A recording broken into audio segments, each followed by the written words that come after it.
ಇವತ್ತು ನಿಮಗೆ ಸಿಂಪಲ್ ಆಗಿರುವಂಥ ಒಂದು ಬ್ರೆಡ್ ಟೋಸ್ಟ್ ರೆಸಿಪಿನ ತೋರಿಸ್ತಾ ಇದ್ದೀನಿ. ಈಗ ನಾನು ಮಾಡಿಬಿಟ್ಟು ತಿನ್ಬಿಟ್ಟು ಹೇಳಿ ಆಮೇಲೆ ನಿಮಗೆ ರೆಸಿಪಿ ತೋರಿಸೋಣ ಅಂತ.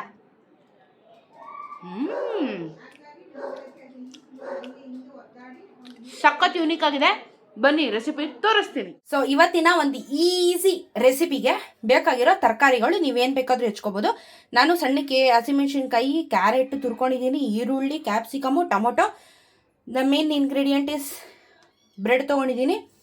ಇದ್ರ ಜೊತೆಗೆ ಉಪ್ಪು, ಚಾಟ್ ಮಸಾಲ, ಇದು ಗರಂ ಮಸಾಲ, ಸ್ವಲ್ಪ ಧನಿಯಾ ಪುಡಿ, ಆರಿಗೆನೋ, ಚಿಲ್ಲಿ ಫ್ಲೇಕ್ಸು, ಜೊತೆಗೆ ಬೆಣ್ಣೆ ತೊಗೊಂಡಿದ್ದೀನಿ. ಅದನ್ನು ನಾನು ಟೋಸ್ಟ್ ಮಾಡಬೇಕಾದ್ರೆ ಬೆಣ್ಣೆ ತೊಗೊಂಡಿದ್ದೀನಿ. ಮೇಯ್ನ್ ಇಂಗ್ರೀಡಿಯೆಂಟು ಕಡಲೆ ಹಿಟ್ಟು. ಸೊ ಈ ಕಡಲೆ ಹಿಟ್ಟಲ್ಲೇ ಮ್ಯಾಜಿಕ್ ಇರೋದು. ಇವಾಗ ಇದನ್ನು ಮಿಕ್ಸ್ ಮಾಡಿ ತೋರಿಸ್ತೀನಿ ಯಾವ ರೀತಿ ಅಂತ. ಈಗ ಈ ಕಡಲೆ ಹಿಟ್ಟಿಗೆ ನಾವು ಏನೇನು ತರಕಾರಿ ರೆಡಿ ಮಾಡ್ಕೊಂಡಿದ್ದೀವಿ ಪೂರ್ತಿ ಹಾಕ್ಬಿಡ್ತಾಯಿದ್ದೀನಿ ನಾನು. ಸೊ ಕಡಲೆ ಹಿಟ್ಟಿಗೆ ನಾನು ಹೆಚ್ಕೊಂಡಿರೋ ಪೂರ್ತಿ ತರಕಾರಿ, ಓಕೆ, ಪೂರ್ತಿ ತರಕಾರಿನ ಹಾಕ್ಕೊಂಡಿದ್ದೀನಿ. ಇವಾಗ ಇದಕ್ಕೆ ಉಪ್ಪು ಹಾಕ್ತಾಯಿದ್ದೀನಿ. ರುಚಿಗೆ ಎಷ್ಟು ಬೇಕೋ ಅಷ್ಟು ಉಪ್ಪು ಹಾಕ್ಕೋಬೋದು. ಇದಾದಮೇಲೆ ಸ್ವಲ್ಪ ಗರಂ ಮಸಾಲ, ಜಾಸ್ತಿ ಇಲ್ಲ, ಸ್ವಲ್ಪನೇ ಹಾಕ್ಕೊತಾ ಇದ್ದೀನಿ. ಅದು ನಿಮಗೆ ಎಷ್ಟು ಬೇಕೋ ಅಷ್ಟು ಮಸಾಲೆ ಹಾಕೋಬೋದು. ನಾನು ಕಮ್ಮಿ ಹಾಕ್ತಾಯಿದ್ದೀನಿ ಅಷ್ಟೇ. ಸ್ವಲ್ಪ ಧನಿಯಾ ಪುಡಿ,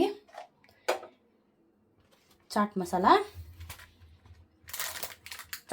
ಬೇಡ ಅಂದರೆ ಸ್ಕಿಪ್ ಮಾಡ್ಬೋದು. ನಾನು ಒಂದು ಸ್ವಲ್ಪ ಇರಲಿ ಅಂತ ಹಾಕ್ತಾಯಿದ್ದೀನಿ. ಎಲ್ಲ ಚೂರೇ ಹಾಕ್ತಾ ಇರೋದು ನಾನು. ಸೊ ಚಿಲ್ಲಿ ಫ್ಲೇಕ್ಸ್ ಹಾಕ್ತಾಯಿದ್ದೀನಿ. ಚಿಲ್ಲಿ ಫ್ಲೇಕ್ಸು ನೀವು ನೋಡ್ಕೊಳ್ಳಿ, ನಿಮಗೆ ಆಲ್ರೆಡಿ ಮೆಣಸಿನ್ಕಾಯಿ ಹಾಕಿರೋದ್ರಿಂದ ನಿಮಗೆ ಎಷ್ಟು ಬೇಕೋ ಅಷ್ಟು, ಬೇಡ ಅಂದರೆ ಸ್ಕಿಪ್ ಮಾಡ್ಬೋದು. ಚಿಲ್ಲಿ ಫ್ಲೇಕ್ಸ್ ಸ್ವಲ್ಪ, ಇದ್ರ ಜೊತೆಗೆ ಸ್ವಲ್ಪ ಆರಿಗೆನೋ, ಯಾಕಂದರೆ ನಾವು ಏನೇ ಮಾಡಿದ್ರೂ ಇದೇ ಫ್ಲೇವರ್ ಜಾಸ್ತಿ ಕೊಡೋದು. ನೋಡಿ, ಒಂಚೂರು ಆರಿಗೆನೋ ಹಾಕ್ಕೊಂಡಿದ್ದೀನಿ. ಇವಾಗ ಇದನ್ನು ಪೂರ್ತಿಯಾಗಿ ಕಲಿಸ್ಕೋಬೇಕು, ನೀರು ಹಾಕಿ ಕಲಿಸ್ಕೋಬೇಕು. ಸೊ ಫಸ್ಟ್ ಏನು ಮಾಡ್ತೀನಿ, ನಾನು ಕೈಯಲ್ಲೇ ಕಲಿಸ್ಕೊಂಬಿಡ್ತೀನಿ ನೀಟಾಗಿ ಅದೆಲ್ಲ ಮಸಾಲೆ ಎಲ್ಲ ಇದಾಗಲಿ, ಎಲ್ಲದ್ರ ಜೊತೆ ಬ್ಲೆಂಡ್ ಆಗಲಿ. ಇವಾಗ ನಾವು ಬಜ್ಜಿ ಬೋಂಡ ಮಾಡ್ಕೊತೀವಲ್ಲ ಅದೇ ಥರ. ಆ್ಯಕ್ಚುಲಿ ಇದನ್ನು ಬೋಂಡಾನು ಮಾಡಿಬಿಡ್ಬೋದು, ಹಂಗೆ ಉಂಡೆ ಕಟ್ಬಿಟ್ಟು ಬೋಂಡಾನು ಮಾಡಿಬಿಡ್ಬೋದು ಅದೇ ಕಡೆಗೆ. ಅದಕ್ಕೆ ಬ್ರೆಡ್ಡಿಗೆ ಬೇಡ ನನಗೆ ಅಂತಂದರೆ. ಸೊ ಇವಾಗ ಹಿಂಗೆ ಮಾಡಿಕೊಂಡು ಸ್ವಲ್ಪ ನೀರು ಹಾಕ್ಕೊತೀನಿ.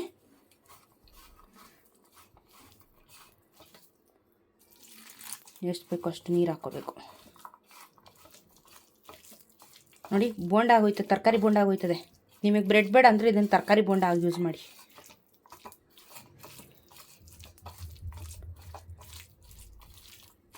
ಓಕೆನಾ? ಹಿಂಗೆ ಕಲಿಸ್ಕೊಂಡು ಇನ್ನೊಂದು ಸ್ವಲ್ಪ ನೀರು ಬೇಕು. ಅದು ಯಾಕಂದರೆ ಅದು ನಾವು ಬ್ರೆಡ್ ಅದ್ದುತ್ತೀವಲ್ಲ, ಹಾಗಾಗಿ ಸ್ವಲ್ಪ ನೀರು ಕನ್ಸಿಸ್ಟೆನ್ಸಿಲಿ ಇರಲಿ. ಇದು ಬ್ರೆಡ್ ಅದ್ದಿದ್ರೆ ಅದು ನೀಟಾಗಿ ಎಲ್ಲದಕ್ಕೂ ಕಚ್ಕೋಬೇಕು. ಅದಕ್ಕೋಸ್ಕರ ಕಡಲೆ ಹಿಟ್ಟು ಇನ್ನೊಂದು ಸ್ವಲ್ಪ ಬೇಕು ಅಂದರೆ ಹಾಕೋಬೋದು, ಸಾಕು ಅಂದರೆ ಸಾಕು, ಏನು ತೊಂದರೆ ಇಲ್ಲ. ನಾನು ಲೈಟಾಗೆ ಹಾಕಿರೋದು, ತುಂಬ ಓವರಾಗಿ ಹಾಕ್ತಿಲ್ಲ ನಾನು. ಇವಾಗ ಬ್ರೆಡ್ನ ತಗೊಂಡು ಪೂರ್ತಿ ಈ ರೀತಿ ಡಿಪ್ ಮಾಡ್ಕೋಬೇಕು ನೀಟಾಗಿ. ನೋಡಿ, ಈ ರೀತಿ ಎಲ್ಲ ಕಡೆ ನೀಟಾಗಿ ಹಿಂಗೆ ಹಾಕ್ಕೊಂಡ್ರೆ, ಜಾಸ್ತಿ ಕಡಲೆ ಹಿಟ್ಟು ಹಾಕಿದ್ರು ಏನಾಗುತ್ತೆ ಗೊತ್ತಾ, ಒಂಥರ ಮಗು ಕೊಡ್ದಂಗೆ ಆಗ್ಬಿಡುತ್ತೆ. ಸೊ ಮಿನಿಮಮ್ ಆಗಿ ಹಾಕೋಣ, ಏನು ತೊಂದರೆ ಇಲ್ಲ. ನೋಡಿ, ಈ ಥರ ಹಿಂಗೆ ಹಾಕೋಬೋದು. ಡಿಪ್ಪು ಆಗಿರುತ್ತೆ, ತರಕಾರಿನೂ ಅಂಟ್ಕೊಳ್ಳುತ್ತೆ.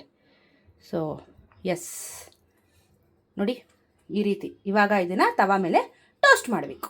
ತವಾ ಮೇಲೆ ಪೂರ್ತಿ ಬೆಣ್ಣೆ ಹಾಕಿದ್ದೀನಿ. ಇವಾಗ ನಾನು ಏನು ಮಾಡ್ಕೊಂಡಿದ್ದೀನಿ, ಇದನ್ನು ತವಾ ಮೇಲೆ ಹಾಕಿ ಟೋಸ್ಟ್ ಮಾಡ್ಕೊತಾ ಇದ್ದೀನಿ. ಅದು ಸ್ವಲ್ಪ ಟೈಮ್ ತೊಗೊಳುತ್ತೆ, ನಿಧಾನಕ್ಕೆ ಟೋಸ್ಟ್ ಮಾಡಬೇಕು. ಸೊ ಟೋಸ್ಟ್ ಆಗಲಿ. ಇವಾಗ 2 ಸೈಡು ಫ್ಲಿಪ್ ಮಾಡಿ ಟೋಸ್ಟ್ ಮಾಡಬೇಕು. ಸ್ವಲ್ಪ ಟೈಮ್ ತೊಗೊಳುತ್ತೆ ಬೇಯೋಕ್ಕೆ. ಅದ್ರ ಮೇಲೆ ನಾನು ಒಂದು ಸ್ವಲ್ಪ ಬೆಣ್ಣೆ ಹಾಕ್ತಾಯಿದ್ದೀನಿ, ಸುಮ್ಮನೆ ಹಾಗೆ ಅದು ಬೇಯಲಿ ಅಂತ ಅಷ್ಟೆ. ಟೈಮ್ ತೊಗೊಳುತ್ತೆ, ಫ್ಲಿಪ್ ಮಾಡಬೇಕು ಸ್ವಲ್ಪ ಬೆಂದಮೇಲೆ.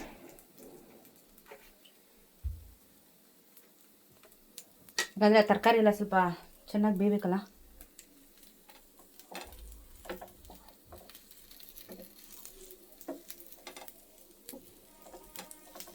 ಬೇಯಲಿ, ಚೆನ್ನಾಗಿ ಬೇಯಲಿ.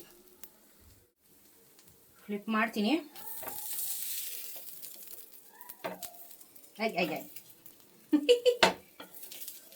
ಸಾಫ್ಟ್ ಆಗಿಬಿಟ್ಟೈತಲ್ಲ. ಗಮ್ಮಂತ ಇದೆ, ಗಮ್ಮನ್ನುತ್ತೆ. ಬೇಗ ಬೇಗ ಬರಲಿ. ಇನ್ನೂ ಗೋಲ್ಡನ್ ಬ್ರೌನ್ ಆಗಬೇಕು. ಇದು ಇನ್ನೂ ಬೇಯಬೇಕು, ಚೆನ್ನಾಗಿ ಬೇಯಬೇಕು. ಇನ್ನು 2 ಪ್ಲೇಟ್ ಓಕೆ, 2 ಪ್ಲೇಟೇ ಬರ್ತಾ ಇದೆ. 2 ಪೀಸ್ ಬರ್ತಾ ಇದೆ. 2 ಪ್ಲೇಟಲ್ಲಿ 2 ಪೀಸ್ ಬರ್ತಾ ಇದೆ. ಸರಿ. ಸ್ವಲ್ಪ ಟೈಮ್ ತೊಗೊಳುತ್ತೆ. 2 ಕಡೆನೂ ಚೆನ್ನಾಗಿ ಟೋಸ್ಟ್ ಆಗಬೇಕು, ಯಾಕಂದರೆ ಇದು ಕಡಲೆ ಹಿಟ್ಟು ಹಾಕಿದ್ದೀವಲ್ಲ, ಹಾಗಾಗಿ ಸ್ವಲ್ಪ ಟೋಸ್ಟಿಂಗ್ ಟೈಮ್ ತೊಗೊಳುತ್ತೆ.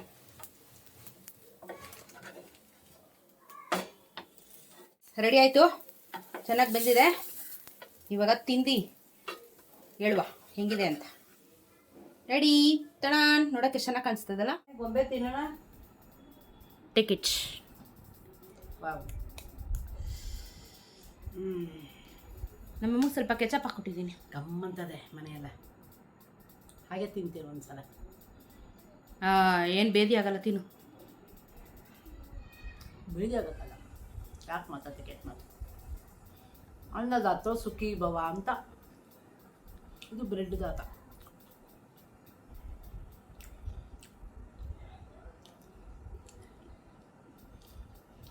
ಕರೆಕ್ಟಾಗಿ ಸೆಂಟ್ರಿಗೆ ಎತ್ಕೋ. ಬಿಸಿ ಮಾ ಸೆಂಟ್ರ್ ಹೋದ್ರೆ ಇನ್ನೂ ಬಿಸಿ. 1 ನಿಮಿಷ ಇರೋ ಸೈಡ್ ಎತ್ಕೋತಾರೆ.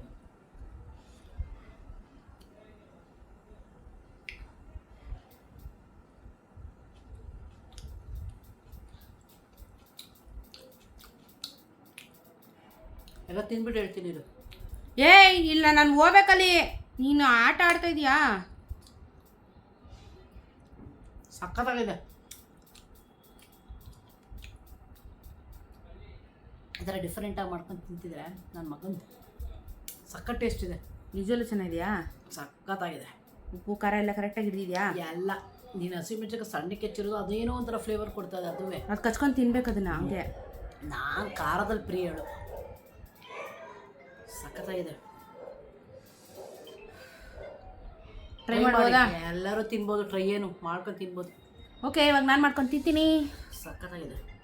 ನಮ್ಮಮ್ಮ ಹೇಳ್ದಂಗೆ ಮೆಣಸಿನ್ಕಾಯಿ ಸಖತ್ ಫ್ಲೇವರ್ ಕೊಡ್ತಾ ಇದೆ. ಸಖತ್ ಯೂನಿಕ್ ಆಗಿದೆ. ಈ ಬಜ್ಜಿ ಬಣ್ಣ ಅಂಗಡಿಯಲ್ಲಿ ಇದನ್ನ ಇಟ್ಬಿಟ್ಟು ಆಲೂಗಡ್ಡೆ ಇಟ್ಬಿಟ್ಟು ಕರೀತಾರೆ, ಗೊತ್ತಾ? ಏನು ಬ್ರೆಡ್ ಬೋಂಡ ಅಂತ ಕರೀತಾರೆ ಅನಿಸುತ್ತೆ. ಆ ಥರ ಇಲ್ಲ, ಇದು ಕಂಪ್ಲೀಟ್ ಡಿಫ್ರೆಂಟ್ ಆಗಿದೆ. ಆ್ಯಕ್ಚುಲಿ ಕಡಲೆ ಹಿಟ್ಟು ಹಾಕಿರೋದು ಒಂದು ಚೂರು ಗೊತ್ತಾಗಲ್ಲ. ತುಂಬ ಚೆನ್ನಾಗಿದೆ. ಮಧ್ಯ ಮಧ್ಯ ಖಾರ ಸಿಗುತ್ತೆ. I like it. ಕ್ವಿಕ್ಕಾಗಿ ಮಾಡ್ಬೋದು, ಈಸಿ ಬೈಟ್ಸ್. ಟ್ರೈ ಮಾಡಿ. ರೆಸಿಪಿ ಹೇಗಿತ್ತು ಅಂತ ಕಮೆಂಟಲ್ಲಿ ತಿಳಿಸಿ. ಚಾನಲ್ ಸಬ್ಸ್ಕ್ರೈಬ್ ಮಾಡ್ಕೊಳ್ಳಿ. ಸಿಗೋಣ ಇನ್ನೊಂದಷ್ಟು ವೀಡಿಯೋಲಿ. ಬಾಯ್.